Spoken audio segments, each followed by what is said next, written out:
লম্বা লাইন। হ্যাঁ, আপনি তো বলতেই পারেন যে এখন তো সব জায়গাতে গেলেই আগে একটা লাইন দিতে হয়, একটা কিউতে দাঁড়াতে হয়। তো এই লাইনটাও একবার দেখুন, তারপর না হয় বলছি কোথাকার লাইন, কি লাইন দেখুন। দেখতে পাচ্ছেন লাইনে সার দিয়ে সবাই দাঁড়িয়ে রয়েছে। আর একটু খুলে বলি, এই লাইন হচ্ছে সুলভ শৌচালয়ে যাওয়ার লাইন। আর একটু খুলে বলি, এই লাইন হচ্ছে সুপার স্পেশালিটি হাসপাতাল এসএসকেএম এর সুলভ শৌচালয়ে যাওয়ার লাইন। তার কারণ সুলভ শৌচালয় একটাই রয়েছে। এবার বুঝুন অবস্থা, এত এত রোগীর আত্মীয় পরিজন রাজ্যের বিভিন্ন প্রান্ত থেকে, ভিন রাজ্য থেকে আসছেন, কারণ এই হাসপাতালের অত্যাধুনিক সুবিধা রয়েছে, পরিকাঠামো রয়েছে, কিন্তু সেখানে এসে তারা তারা তো অসুস্থ হয়ে পড়বেন। কতক্ষণ ধরে তাদের টয়লেট চেপে দাঁড়িয়ে থাকতে হবে ভাবুন তো, যে এত লম্বা লাইন। কেন এই অবস্থা? আমার সঙ্গে রয়েছেন প্রতিনিধি অভিজিৎ। অভিজিৎ, এই অবস্থা কেন?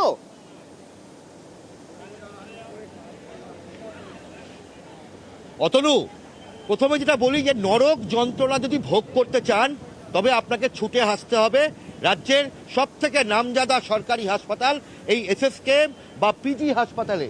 এবং নরক যন্ত্রণার মতনই আপনাকে প্রস্রাব পায়খানা চেপে রাখতে হবে, কারণ এখানে এই গোটা হাসপাতালে এই একটাই মাত্র টয়লেট। আর তার জন্য এই দুপুর প্রায় 12টা বেজে গেছে, এখনই এত মানুষের লাইন। সকালবেলা এখানে শয়ে শয়ে মানুষের লাইন পড়ে, কারণ এই হাসপাতালে রাজ্যের বিভিন্ন প্রান্ত থেকে হাজার হাজার মানুষ সুচিকিৎসার জন্য আসে। তবে হাসপাতাল কর্তৃপক্ষ তারা এই সামান্য একটা বাথরুম বা সুলভ শৌচালয় নিয়ে নির্বিকার, কারণ মানুষের যে বাথরুম পেতে পারে এটাতে ধারণাতেই নেই। এবং এই অবস্থা, পুরুষ মহিলা নির্বিশেষে প্রত্যেককে ঘন্টার পর ঘন্টা লাইনে দাঁড়াতে হয়। এবং এই লাইন গ্যাসের আধার সংযুক্তিকরণের লাইন নয়, এই লাইন ব্যাংকের অ্যাকাউন্টের লাইন নয়, এই লাইন প্রকৃতির ডাকে সাড়া দেওয়ার লাইন। এবং সেখানেও তীব্র দুর্গন্ধ, তীব্র অস্বাস্থ্যকর পরিস্থিতি গোটা এই টয়লেট জুড়ে, এবং তার মধ্যেই মানুষ এইভাবে এখানে বাধ্য হচ্ছেন। কি পরিস্থিতি আপনাদের? ওই লাইন দিয়ে এসে দাঁড়িয়ে আছি, ওদিকে লাইন কেটে যাবে বাথরুমে লাইন দিতে দিতেই। কি অবস্থা? অবস্থা খুব খারাপ এখানে। কেন এরকম কেন?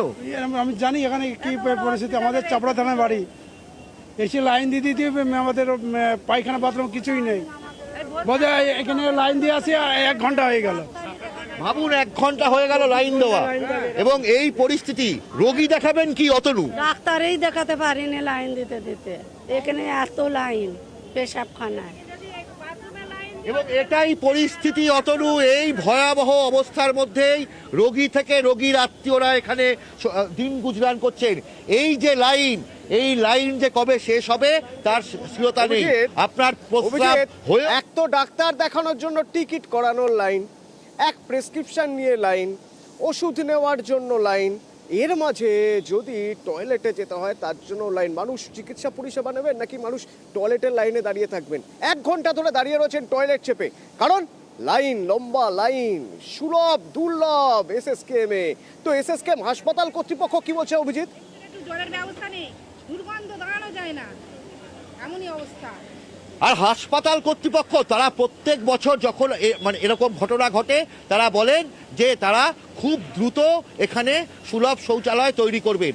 এত বড় একটা পিজি হাসপাতাল, হাজার হাজার মানুষ প্রতিদিন আসে, তাদের জন্য মাত্র একটা সুলভ শৌচালয়? হাসপাতাল কর্তৃপক্ষ আশ্বাস দিয়েছেন যে তারা আগামী 3 মাসের মধ্যে ন্যূনতম 3টি এরকম সুলভ শৌচালয় গোটা হাসপাতালের মধ্যে করবেন। তবে সেটা কি আদৌ আশ্বাস থাকবে, না শুধু প্রতিশ্রুতি থাকবে, নাকি সত্যি বাস্তবে রূপায়ণ হবে? কারণ এই গরিব গুরব যারা দূর দূরান্ত থেকে আসছেন বিনামূল্যে এই পিজি হাসপাতালে ভালো চিকিৎসার জন্য, তাদের এই রকমই দুরবস্থার মধ্যে পড়তে হচ্ছে। তারা চিকিৎসককে দেখাবেন, নাকি ওষুধ নেবেন, নাকি এইরকমভাবে বাথরুমের জন্য লাইন দেবেন। এবং বাথরুমের অবস্থা দুর্গন্ধ, নোংরা, এবং সব থেকে বড় কথা চিকিৎসকরাই বলছেন দীর্ঘক্ষণ ধরে বাথরুম চেপে রাখলে সুপার স্পেশালিটি হাসপাতাল, উন্নত মানের পরিকাঠামো, সেখানে উন্নত মানের স্বাস্থ্য পরিষেবা দেওয়ার ব্যবস্থা, সুবন্দোবস্ত চিকিৎসার সুবন্দোবস্ত। শুধুমাত্র সুলভের জন্য নয়, সুলভই দুর্লভ। কতদিন ধরে দুর্লভ থাকবেন কেউ জানে না। সবাই বলছেন ব্যবস্থা হবে, ব্যবস্থা হবে, কবে হবে? ততদিন পর্যন্ত এভাবেই লম্বা লাইনে দাঁড়াতে হচ্ছে যারা রোগীর সঙ্গে আসছেন। কিসের লাইন? না, টয়লেটে যাওয়ার লাইন।